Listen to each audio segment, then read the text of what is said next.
Judge mocks Barron Trump in court only to be shocked by his genius legal skills. Before we dive in, kindly hit the subscribe button and let us know where you're watching from in the comments.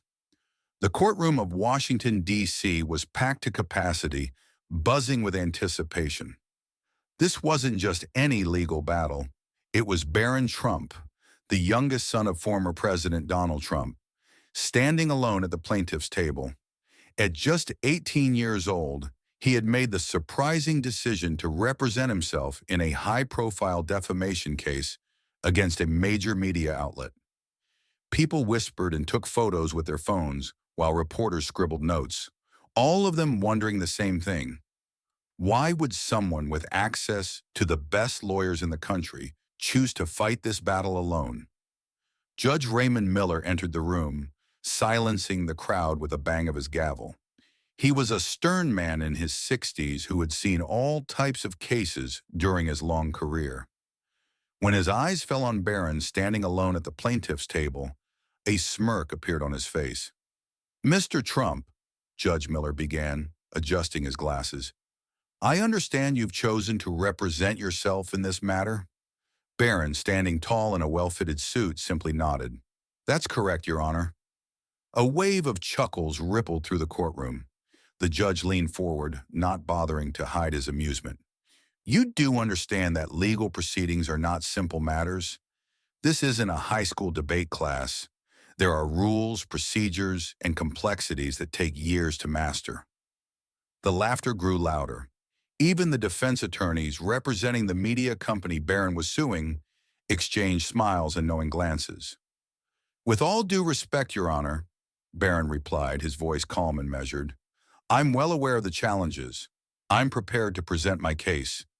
Judge Miller raised an eyebrow. "And where exactly did you study law, Mr. Trump?" More laughter filled the room, but Barron didn't react. He simply waited for the noise to die down, his expression revealing nothing. Unlike many who might have been rattled by such public mockery, especially from a judge, Barron remained composed. His posture stayed straight, his eyes focused, showing a maturity well beyond his years.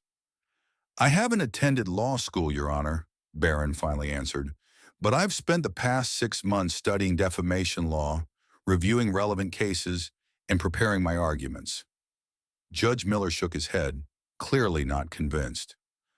"Very well, Mr. Trump, let's proceed, but don't expect special treatment because of your last name." As the room settled down for the opening statements, no one expected much from the young Trump, but Barron showed no signs of intimidation. Despite the judge's condescension in the skeptical audience, he remained calm, organized, and focused, giving the first hint that this case might not go the way everyone expected. Barron's lawsuit centered on a series of articles published by Globe Media Network, one of the country's largest news organizations. 6 months earlier, they had run a damaging story claiming Barron had cheated his way into college through fake credentials and family connections. The article had spread quickly across social media, with millions sharing and commenting on the false allegations. "Your Honor," Barron began, opening a neat folder of documents, "I'm suing Globe Media for publishing statements they knew were false. Their article claimed I used fake grades and family influence to get into college, when in fact I earned my place through my own academic achievements." He pulled out his official transcripts and test scores, which had been properly submitted as evidence. "These records show I graduated in the top 5% of my class and scored in the 99th percentile on standardized tests." The media company's lead attorney, Stephanie Reynolds, a sharp-dressed woman in her 40s, known for aggressively defending high-profile clients, stood up with a confident smile. "Your Honor, my client published an opinion piece protected by the First Amendment. Mr. Trump, being the son of a president, is a public figure who must prove actual malice." Judge Miller nodded in agreement, looking at Barron with skepticism. "Ms. Reynolds raises a valid point, Mr. Trump. Are you familiar with the higher standard of proof required for public figures in defamation cases?" Barron didn't hesitate. "Yes, Your Honor.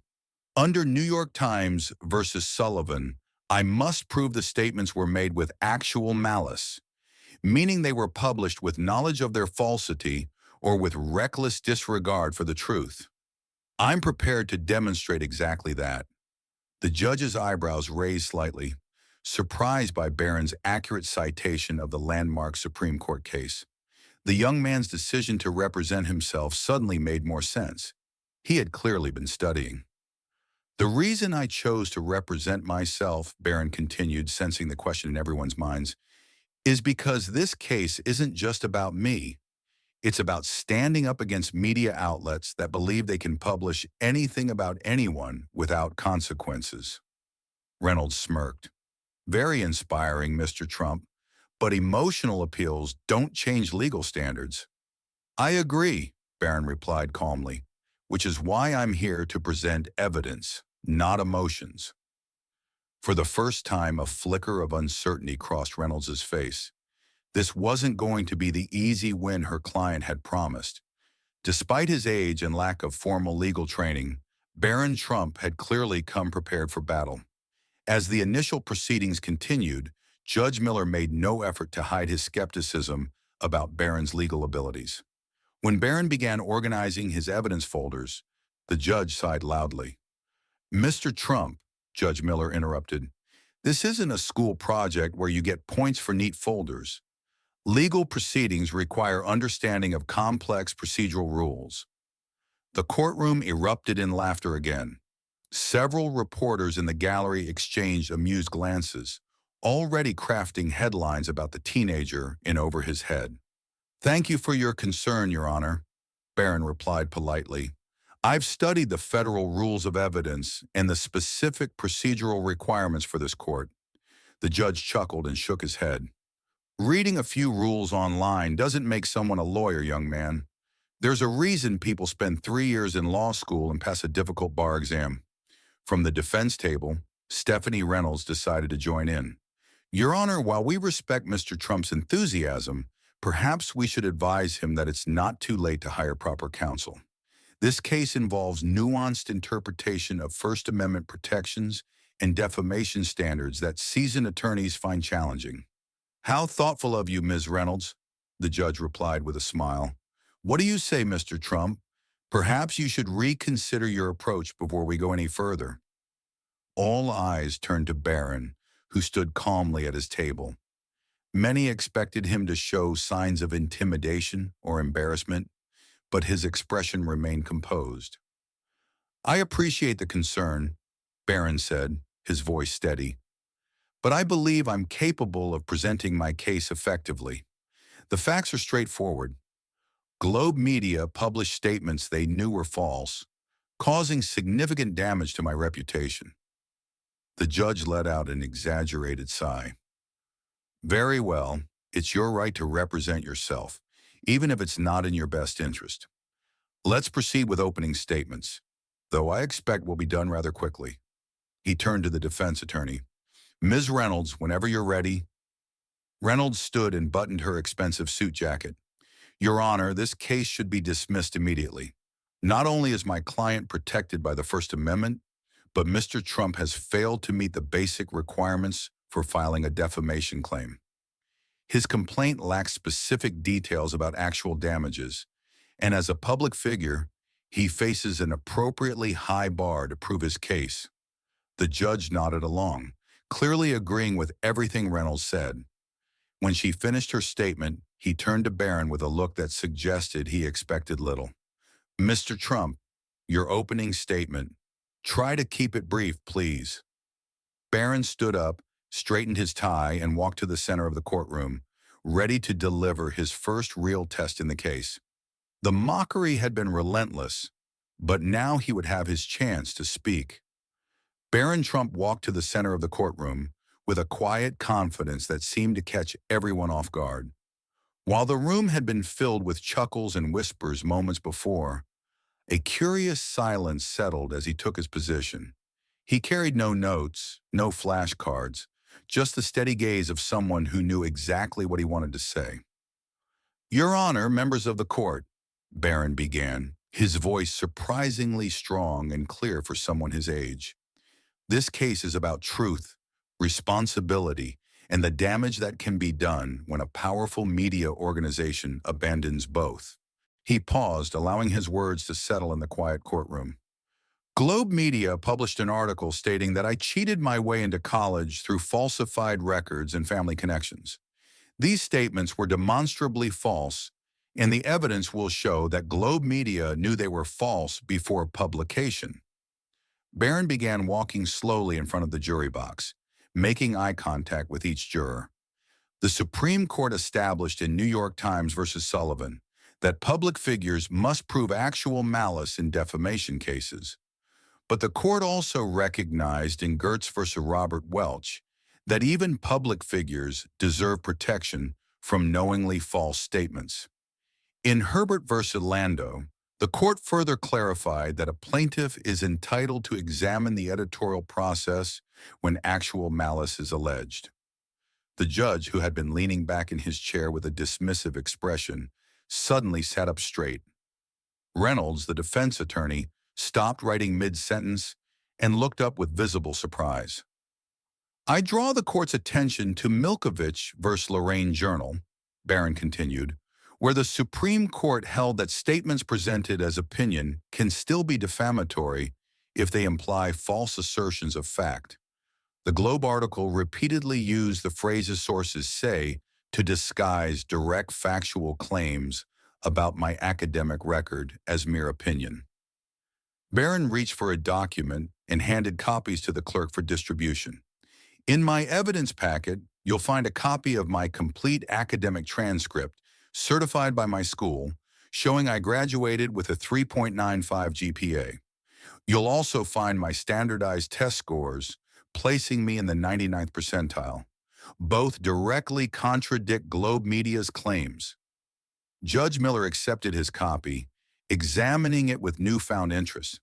The smirk that had been fixed on his face since the beginning of the proceedings had disappeared.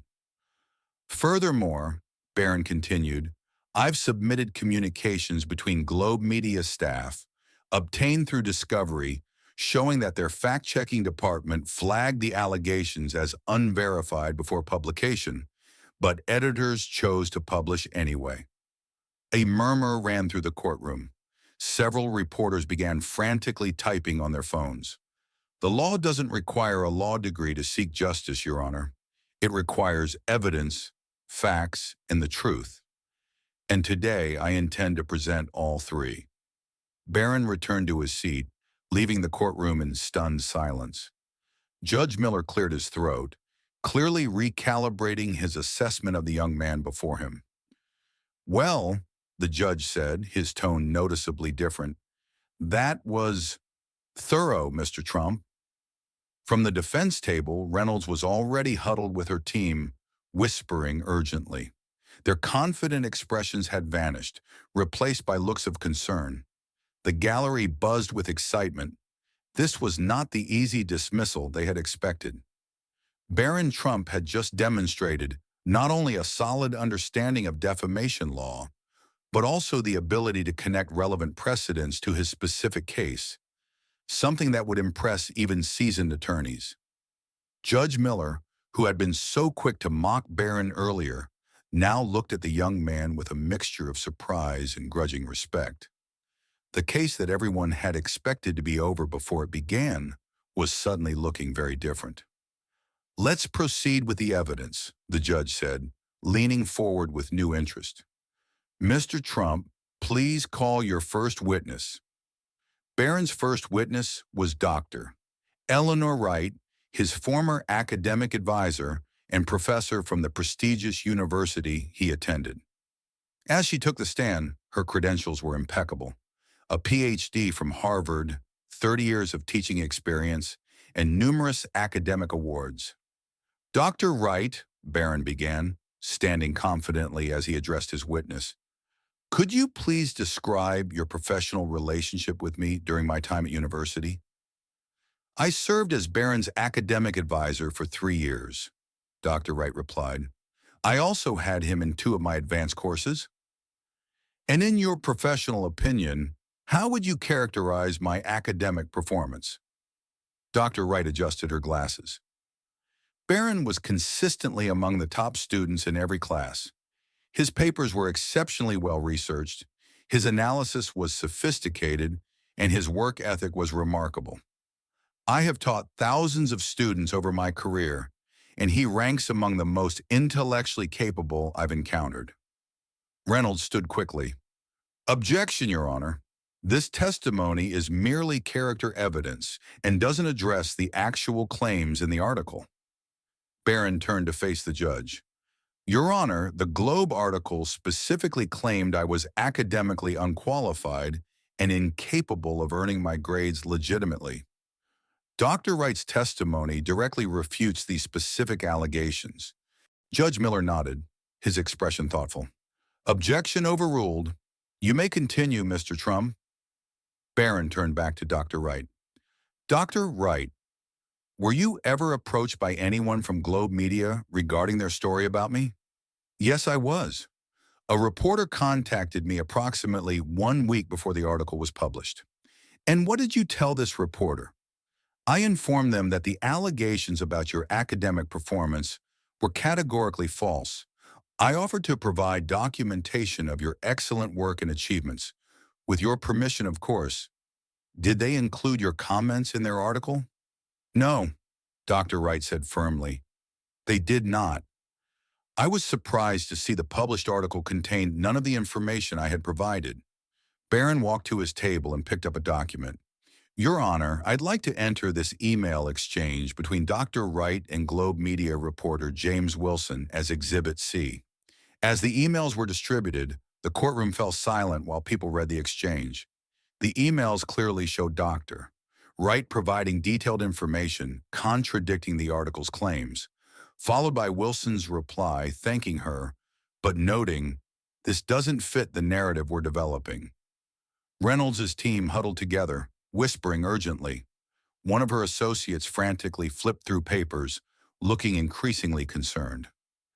No further questions for this witness, Your Honor, Barron said calmly. Reynolds approached for cross-examination, her earlier confidence noticeably diminished. Dr. Wright, isn't it true that as Mr. Trump's advisor, you have a vested interest in his success? My interest is in academic integrity, Dr. Wright replied firmly. I've failed students from prominent families before when their work didn't meet standards. My reputation depends on honesty, not favoritism. Reynolds tried again. But you can't possibly know if Mr. Trump received undisclosed help with his assignments, can you? Actually, I can, Dr. Wright countered. My advanced seminars include in-class writing assignments and oral examinations, specifically to verify students' independent abilities. Barron excelled in these controlled environments, just as he did in his take-home work. After several more failed attempts to undermine Dr. Wright's testimony, Reynolds returned to her seat, visibly frustrated. Barron then called his second witness, James Wilson himself, the reporter who had written the defamatory article. As Wilson took the stand, he appeared nervous, repeatedly adjusting his tie.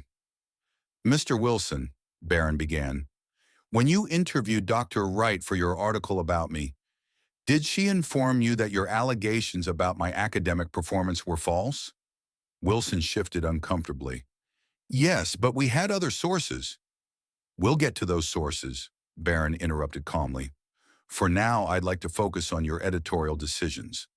After receiving contradictory information from a credible source, a tenured professor with direct knowledge of my work, did you include any of her comments in your article? No, we didn't, Wilson admitted. Why not? Wilson glanced toward his company's attorneys. Editorial discretion. Barron walked to his table and retrieved another document. Your Honor, I'd like to enter this internal Globe Media email thread as Exhibit D. As the emails were distributed, another murmur swept through the courtroom. The thread showed Wilson's editors explicitly instructing him to find dirt on the Trump kid and later telling him to leave out anything that makes him look good. That's not the story we want." Judge Miller read through the emails, his expression growing increasingly severe. He looked up at Wilson, then at the defense table, with undisguised disapproval. "Mr. Wilson," Barron continued, his voice remaining measured despite the damning evidence, "your publication has a policy regarding fact-checking before publication, doesn't it?" "Yes," Wilson replied, his voice barely audible. "And according to these emails, your fact-checking department flagged several claims in your article as unverified and contradicted by primary sources. Yet those claims appeared in the published version without any indication they were disputed. Is that correct?" "That's what the emails show," Wilson conceded. Throughout this testimony, Judge Miller's demeanor had transformed completely. The skepticism and mockery were gone, replaced by focused attention. He was leaning forward, following every exchange with intense interest.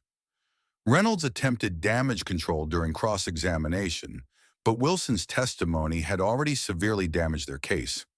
The courtroom, which had initially been filled with people expecting to see a teenager embarrass himself, was now watching in amazement as that same teenager methodically dismantled a major media company's defense. Even the reporters covering the trial had stopped their usual whispered comments. They were witnessing something extraordinary, a young man with no formal legal training exposing journalistic malpractice with the precision of a seasoned prosecutor. As the day's proceedings ended, Judge Miller addressed Barron directly. "Mr. Trump, will continue tomorrow morning at 9 a.m. I must say your preparation for this case is impressive."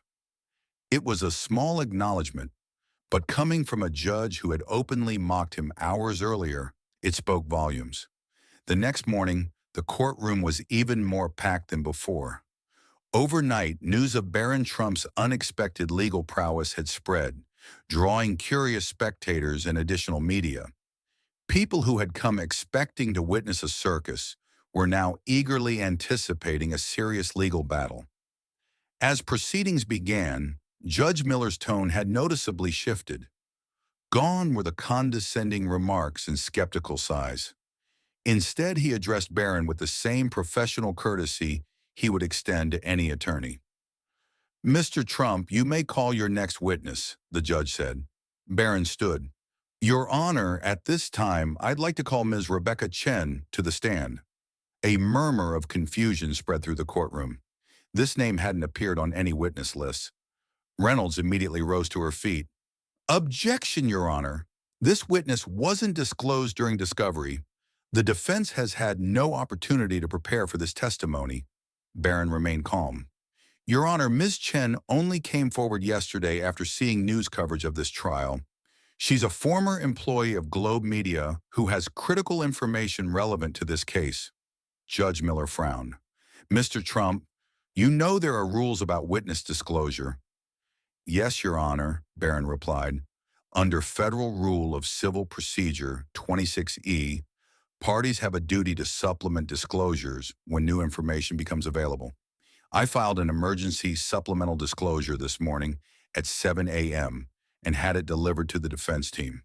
This witness's testimony is crucial to establishing actual malice." The judge turned to Reynolds. "Did you receive the supplemental disclosure?" Reynolds reluctantly held up a document.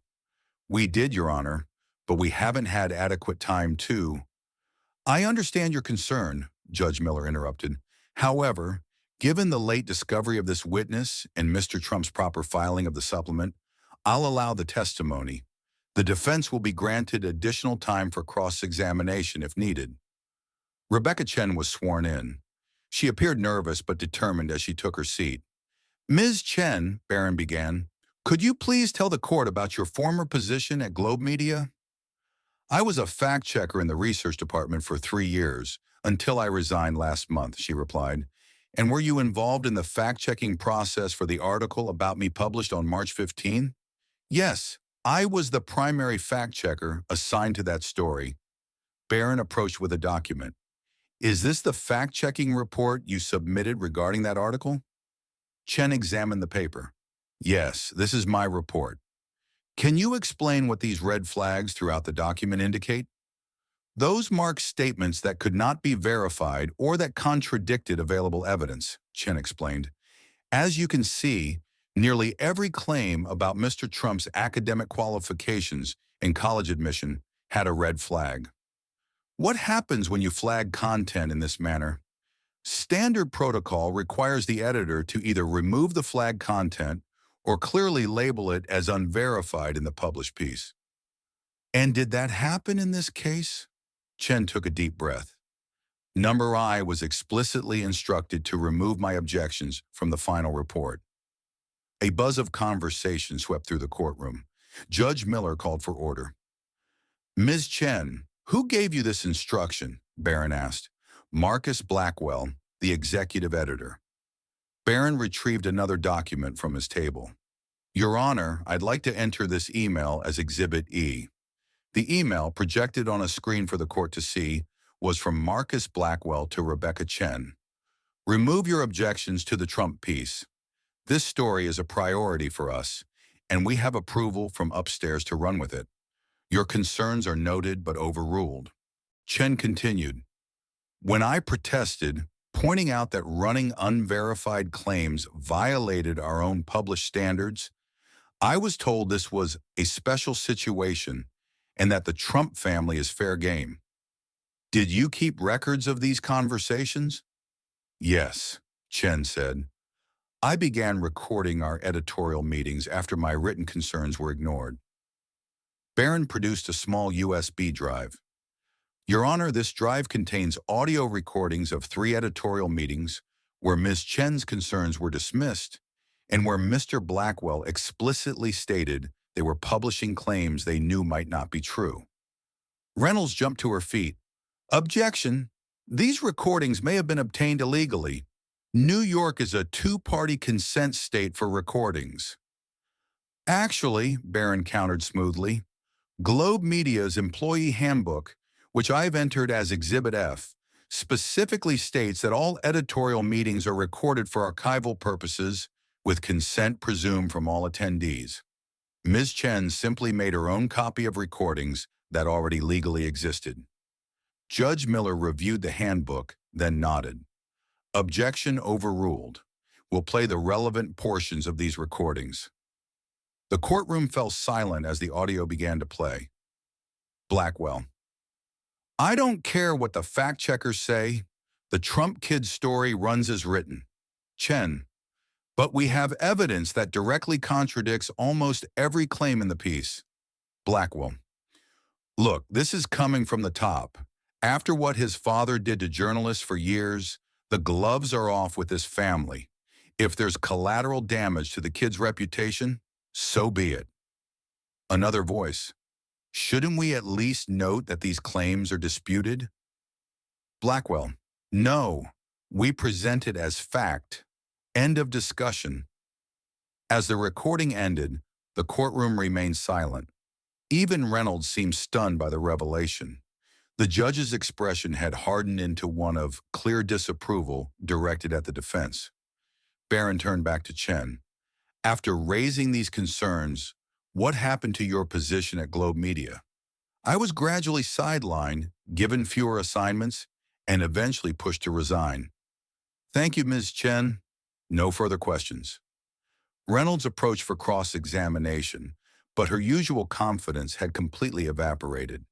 She tried to suggest Chen had a grudge against her former employer, but each attempt to undermine her testimony fell flat, as Chen calmly referenced additional documentation supporting her claims. When Reynolds finally returned to her seat, Globe Media's legal team huddled in urgent conversation, their body language conveying growing panic. The surprise witness and recordings had devastated their defense, providing clear evidence of actual malice, exactly what Barron needed to win his case. Judge Miller called for a brief recess. As people filed out of the courtroom, reporters rushed to file updates. The headlines were already changing. Barron Trump stuns court with damning evidence against media giant, and teen Trump's legal genius unveils shocking media conspiracy. The judge who had started the trial mocking Barron's legal abilities now watched him with undisguised respect. What had begun as a seemingly mismatched David versus Goliath battle was rapidly turning into a masterclass in legal strategy, delivered by the most unexpected of teachers.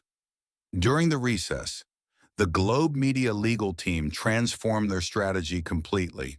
When court resumed, Stephanie Reynolds approached the bench with renewed determination, her earlier dismissiveness replaced by aggressive focus. She knew they were in serious trouble.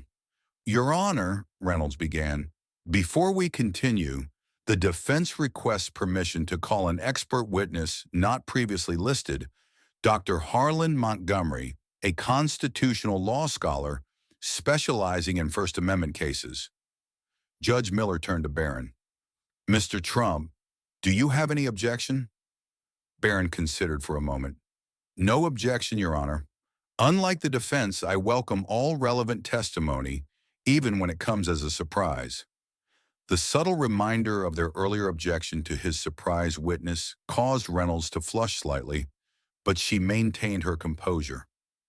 Dr. Montgomery took the stand, a distinguished-looking man in his 60s with wire-rimmed glasses and a bow tie.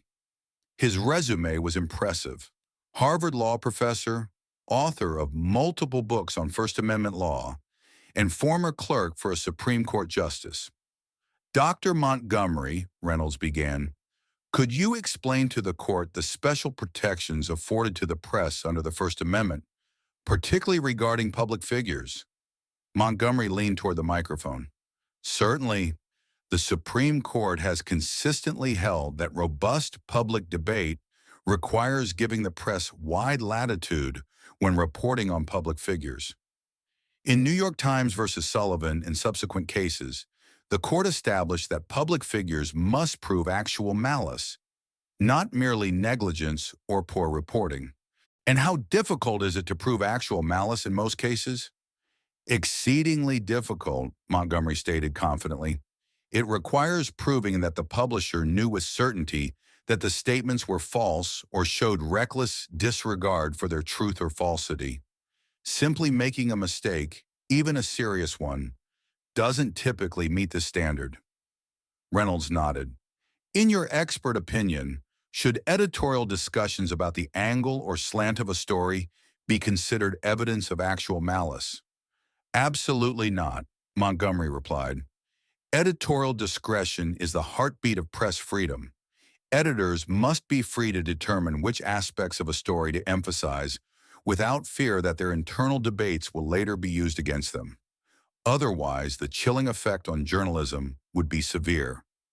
Reynolds walked closer to the jury, and regarding Mr. Trump specifically as the son of a president and public figure, doesn't the public have a particular interest in his qualifications and achievements?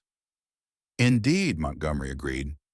The public has a legitimate interest in knowing whether the children of powerful people receive special treatment. Reporting on such matters serves an essential democratic function. Reynolds looked pleased. No further questions, Your Honor. As Barron stood for cross-examination, Dr. Montgomery regarded him with barely concealed condescension. Here was an academic heavyweight facing a teenager. The outcome seemed predictable. Dr. Montgomery, Barron began, you've written extensively about First Amendment protections. Have you also written about the limits of those protections? Montgomery blinked, surprised by the direct question. Well, yes, of course. No constitutional right is absolute. In fact, Barron continued, retrieving a book from his table, in your own textbook, Boundaries of Press Freedom, you wrote, and I quote, knowing falsehoods deserve no constitutional protection as they contribute nothing to the marketplace of ideas. He looked up. Do you stand by that statement? Yes, but, and you also wrote that when a news organization knowingly publishes false statements with the specific intent to harm, they're no longer acting as the press that the founders sought to protect. Correct? Montgomery shifted uncomfortably. That's a very specific context. It's the exact context we're discussing today, Barron interjected calmly. Dr. Montgomery, Are you familiar with the specific evidence presented in this case? I've been briefed on it, Montgomery admitted. Have you listened to the recordings where Globe media editors explicitly stated they knew the claims might be false, but published them anyway because, and I quote, "the gloves are off with this family"? I was told about them, yes. Barron approached with the transcript. Please read the highlighted section. Montgomery reluctantly read aloud the damning exchange, where editors admitted to ignoring contradictory evidence. Dr. Montgomery, based on your own published standards, Barron asked, would you consider this a case of knowingly publishing false information with intent to harm?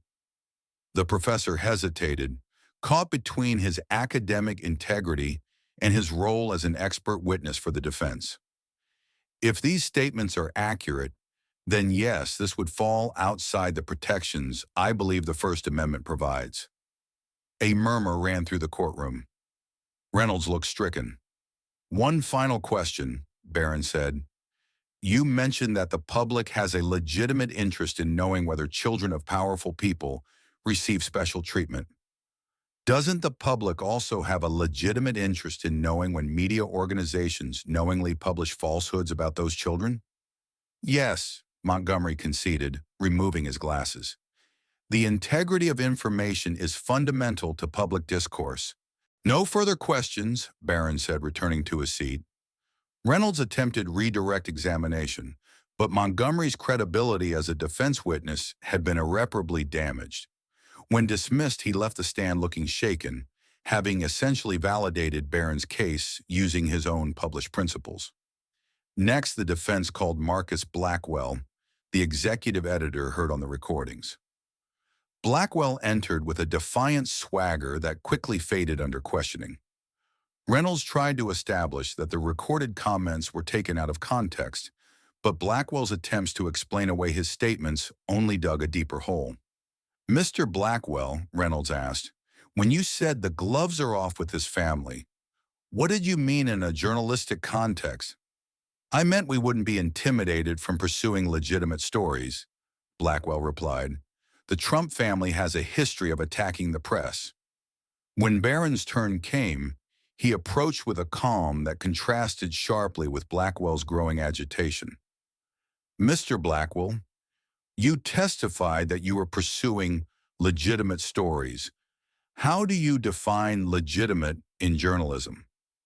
Stories based on facts that serve the public interest, Blackwell answered.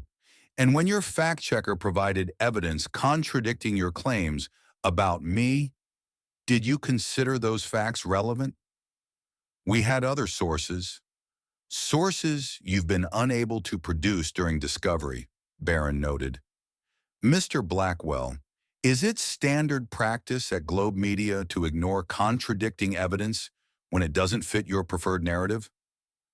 Objection, Reynolds called. Argumentative. Sustained, Judge Miller said. Rephrase, Mr. Trump. Barron nodded. Mr. Blackwell, did you instruct your team to remove contradicting evidence from the fact-checking report? I made an editorial judgment, Blackwell said defensively. That wasn't my question. Did you instruct your team to remove evidence showing my academic achievements were legitimate?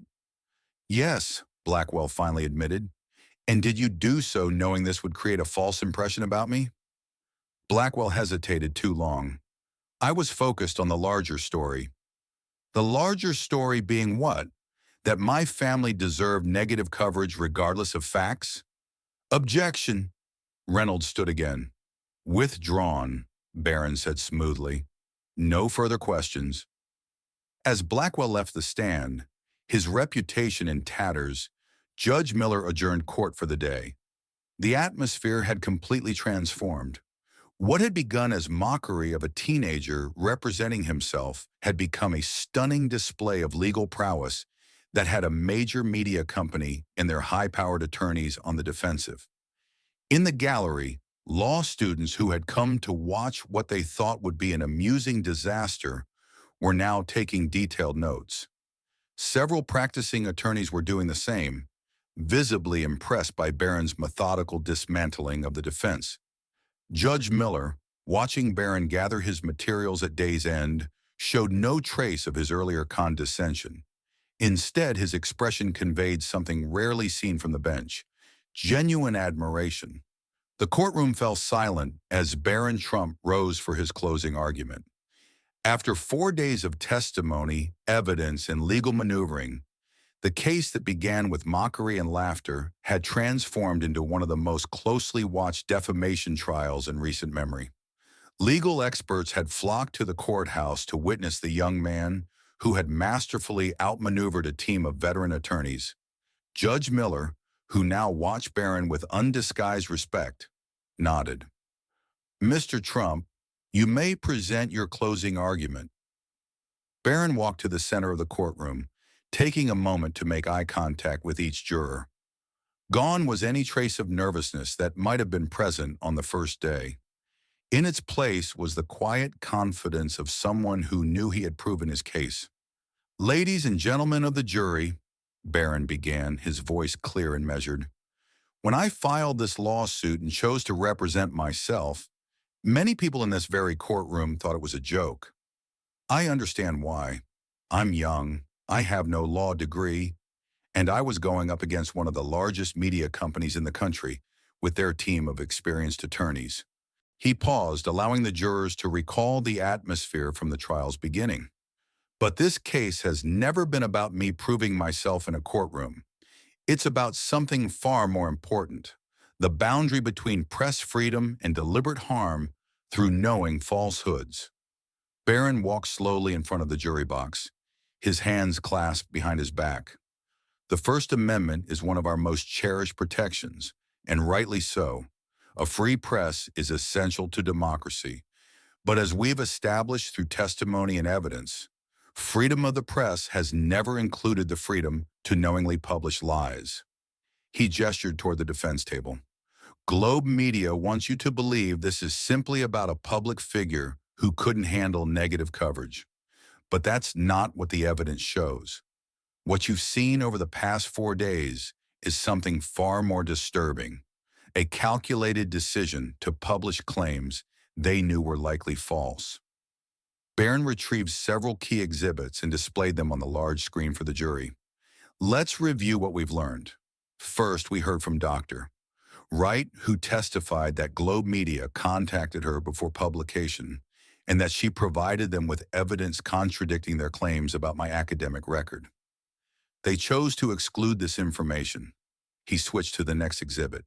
Second, we saw internal emails where fact-checkers specifically flagged nearly every claim about me as unverified or contradicted by evidence. These concerns were dismissed. Another exhibit appeared on the screen: the transcript of the recorded editorial meeting. Third, and perhaps most damning, we heard executive editor Marcus Blackwell, in his own words, directing staff to publish these claims regardless of their accuracy because, and I quote, "After what his father did to journalists for years, the gloves are off with this family." Barron turned back to face the jury directly. "The legal standard in defamation cases involving public figures is actual malice, meaning the publisher knew the statements were false or showed reckless disregard for their truth. The evidence doesn't just suggest actual malice, it proves it conclusively." He paused, allowing the weight of this point to settle. "I didn't ask to be born into a famous family. I didn't choose to have my name recognized everywhere I go. But being a Trump doesn't mean I forfeit the right to be judged on my own merits or the right to defend myself against deliberate lies." Barron's voice grew more passionate, though still controlled. "This case is about more than just an 18-year-old defending his reputation. It's about accountability. It's about whether we, as a society, will allow powerful media organizations to knowingly publish falsehoods about individuals they dislike, simply because they carry a certain last name." He walked back to his table and picked up his college transcript. "I worked hard for these grades. I studied late nights. I earned my place at university through my own efforts. And when Globe Media decided to publish claims that I cheated my way in, claims they knew were questionable at best, they didn't just attack my reputation. They attack the very principle of truthful reporting that they claim to uphold. Barron returned to stand before the jury one final time. Ladies and gentlemen, I'm not asking you to rule in my favor because you feel sorry for me or because you like me. I'm asking for justice based on the facts and the law. The evidence is clear. Globe Media published statements they knew were likely false, with the specific intent to cause harm. That is the textbook definition of actual malice. He looked at each juror in turn, his gaze steady and resolute. You have the power today to send a message that the truth matters, that even the most powerful media companies cannot hide behind the First Amendment when they deliberately spread falsehoods. That's not limiting press freedom. It's upholding the standards that make a free press valuable in the first place. With that, Barron returned to his seat, leaving a profound silence in the courtroom. Reynolds then delivered the defense's closing argument, but her usual confidence had been replaced by a defensive tone that failed to resonate. She emphasized press protections and the high standard for proving actual malice, but her arguments seemed hollow against the mountain of evidence Barron had presented. As the jury filed out to begin deliberations, legal analysts in the courtroom were already declaring Barron's closing argument a masterclass in persuasive advocacy. Even those who had come expecting to see a privileged teenager embarrass himself were openly acknowledging his exceptional performance. Judge Miller, watching Barron organize his notes at the plaintiff's table, shook his head slightly in amazement. The young man who had stood before him just days ago, subjected to mockery and condescension, had just delivered one of the most effective closing arguments he had witnessed in his decades on the bench. The verdict, it seemed, was merely a formality. The jury took less than 3 hours to reach a verdict, an astonishingly short time for a defamation case of this complexity. When word came that they had reached a decision, reporters scrambled back to the courtroom, spectators rushed to claim seats, and both legal teams prepared for the moment of truth. Barron sat calmly at the plaintiff's table, hands folded in front of him. Across the aisle, Reynolds whispered urgently with her clients, their expressions tense. The brief deliberation time suggested a clear decision, and given the evidence presented, few in the courtroom doubted which way it would go. As Judge Miller entered, the bailiff called for all to rise. Once seated, the judge addressed the jury forewoman. "Has the jury reached a verdict?" "We have, Your Honor," she replied, handing a document to the bailiff. Judge Miller read the verdict silently first, his expression revealing nothing. He then handed it back to the clerk to read aloud. In the case of Trump versus Globe Media Network, on the claim of defamation, we, the jury, find in favor of the plaintiff, Barron Trump. A wave of murmurs swept through the courtroom. The clerk continued reading. We award compensatory damages in the amount of $5 million for harm to reputation and emotional distress. The murmurs grew louder. Additionally, we award punitive damages in the amount of $10 million, finding that the defendant acted with actual malice in publishing statements they knew to be false or with reckless disregard for their truth. Globe Media executives at the defense table visibly paled. Reynolds placed her hand on the CEO's arm, speaking quietly to him as he shook his head in disbelief. A total of $15 million in damages was significant even for a company of their size, and the reputational damage would be far costlier. Barron's expression remained composed, though a slight nod acknowledged the verdict. He wasn't celebrating or gloating. He had approached this case with professionalism from the start, and he maintained that demeanor even in victory. Judge Miller thanked the jury for their service and then turned to address Barron directly. Mr. Trump, the court recognizes your exceptional preparation and presentation of this case. His tone had completely transformed from the condescending mockery of the first day. In my 30 years on the bench, I have rarely seen such a thorough and effective self-representation. The judge paused, seeming to choose his next words carefully. I owe you an apology, he continued, stunning the courtroom with this unprecedented admission. I made assumptions about your capabilities based on your age and lack of formal legal training. Those assumptions were not only incorrect but unprofessional on my part. You have conducted yourself with remarkable skill and dignity throughout these proceedings. Barron stood respectfully. Thank you, Your Honor. I appreciate your candor. Judge Miller turned to address the entire courtroom. Let this case serve as a reminder of two important principles. First, that our justice system, when functioning properly, allows the truth to prevail regardless of the resources or power of those involved. And second, he looked directly at the Globe media representatives. That freedom of the press, while essential to our democracy, carries with it the responsibility to report truthfully and fairly. With a final bang of his gavel, Judge Miller concluded, "This court is adjourned." As people began filing out, reporters rushed to file their stories, many already on their phones dictating headlines. Barron Trump wins $15 million defamation, case against media giant, teen legal prodigy shocks court with historic victory. Judge apologizes after underestimating Trump's legal skills. Outside the courthouse, a crowd had gathered, drawn by the news of the verdict. When Barron emerged, there was a moment of silence before spontaneous applause broke out. He wasn't just the son of a president anymore. He had established his own identity as someone who had stood up against a powerful institution and won through his own merit and determination. As Barron prepared to make a brief statement to the press, Reynolds approached him away from the cameras. "Mr. Trump," she said quietly, "that was impressive. I've been practicing law for 20 years, and I've never seen anything quite like what you did in there." Barron nodded. "Thank you, Ms. Reynolds. You fought well for your client. If you ever decide to pursue law school," she added with a slight smile, "my firm would be very interested in speaking with you." With that surprising offer hanging in the air, Reynolds returned to her team, leaving Barron to face the press. No longer as a teenager who had been mocked and underestimated, but as a young man who had earned the respect of the entire legal community. In the days following the verdict, Barron Trump's unexpected legal victory dominated news cycles and social media.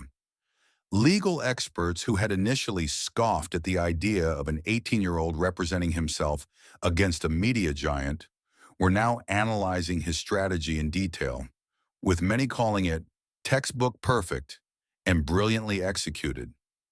Law schools around the country began using recordings of the trial as teaching material, with professors highlighting Barron's methodical approach, commanding courtroom presence, and exceptional understanding of defamation law despite his lack of formal training.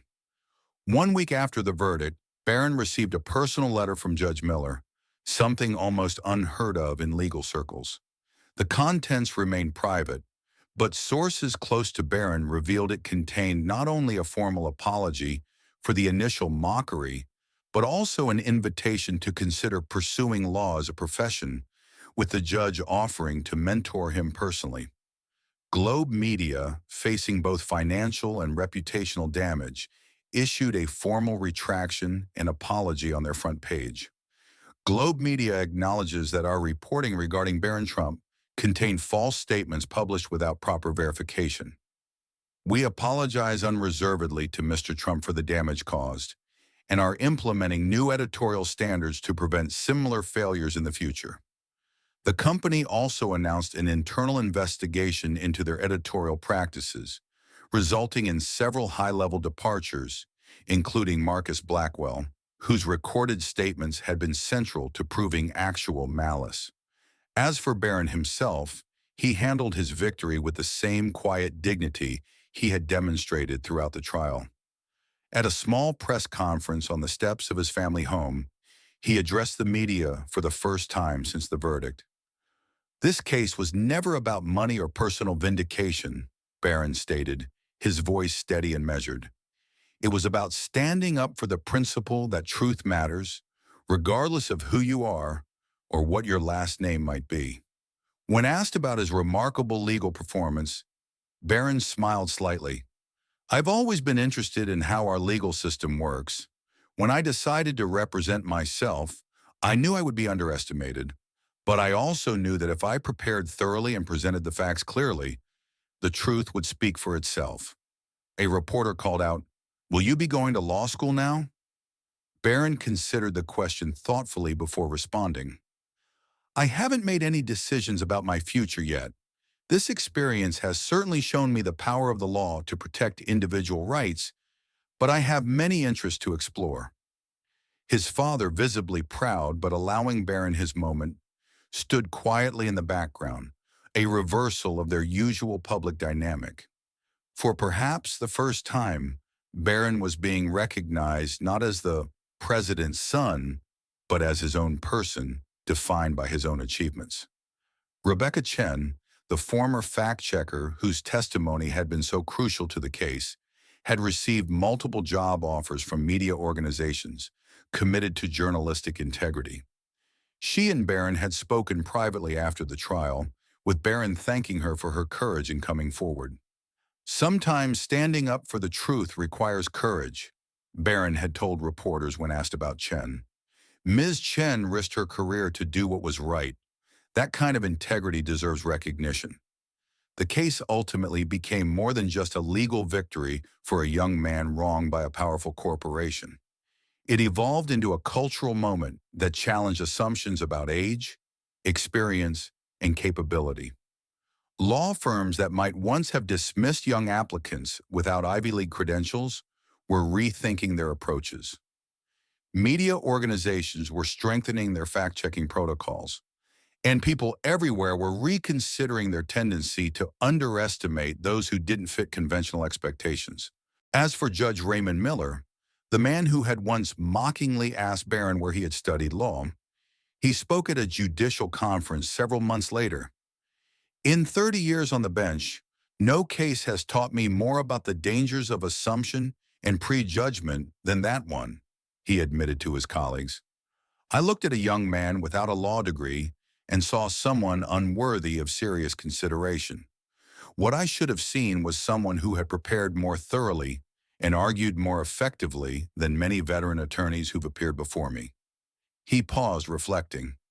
The law is not about credentials or years of experience. It's about truth, justice, and the ability to distinguish right from wrong. Sometimes it takes an 18-year-old with no formal legal training to remind us of that fundamental fact. The case of Barron Trump versus Globe Media Network would go on to be studied in law schools for years to come, not just as an examination of defamation standards, but as a powerful reminder that in a system built on facts and logic, preparation and truth will always prevail over assumption and prejudice, no matter who presents the case.